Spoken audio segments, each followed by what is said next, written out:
Hi, everyone. I'm Alan Beaulieu, president of ITR Economics, and this is going to be fun. We get to talk about labor today, and I know there's all kinds of stressors on labor, and I know that we hear about quit rate being a record high in the month of December, and we hear about job openings, and you may even have heard that job openings are going down, and they are.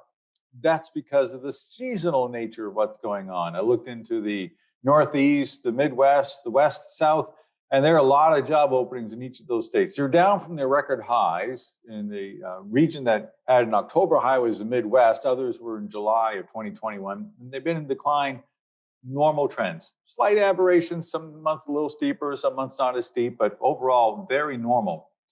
So you're still faced with a labor problem. And the quit ratio, the quit index makes it seem like, well, you know what? People are just going to leave, and they are. Yeah, and we've talked before in person about what do you do about that, and all of our speakers have. I know that I have, about how we have to deal with culture and what folks want for jobs and all the rest of that. I don't want to do that today. I want to talk to you about how that quit rate is going to be coming down.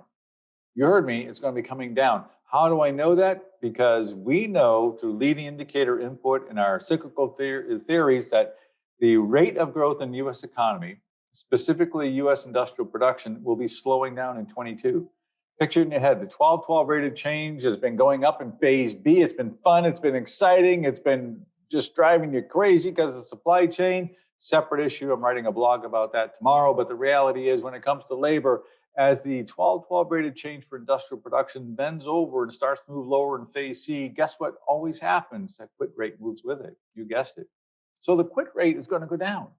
And it's still going to be a pain in the neck. It's still going to be something you have to deal with, but not with that same crushing pressure that, oh my goodness, how do I deal with this? It's just going to slowly get better as we go through 22 and into 23.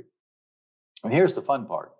As that quit rate comes down, so does the employment cost index on a rate of change basis. That doesn't mean that your wage rates are going to go down, not at all. But it means the wage pressures that you've been under are going to go down. It means that the cost is going to go up, but not at today's pace. I hope you did not give out raises of 6.2% when CPI was at a 40-year high. You're stuck with that one. If you did not, don't, because you're going to find that the employment cost index goes up at a milder pace than what we've seen in the last several quarters. We're going to see that inflation slows, it abates temporarily, and then it's going to move back at a more systemic rate, which is going to give time for a buildup. Today's pressures have been brought about by a government shutting down the economy. It's been a pent-up demand, over-stimulus, too much excitement. Don't forget the COVID mess. And all of that's going to result in a situation which seems like it's just going to be with us forever. It's not. The indicators are already there. Let's go through it again. Quit rate comes down. Employment cost index rate of change comes down so that it goes up at the milder pace. And you, my friends, will begin to breathe easier. You begin to see light at the end of the tunnel, and you're going to find yourself going into a world, a tomorrow, that you recognize. I'm Alan from ITR Economics. I hope you have a great day. See you next time.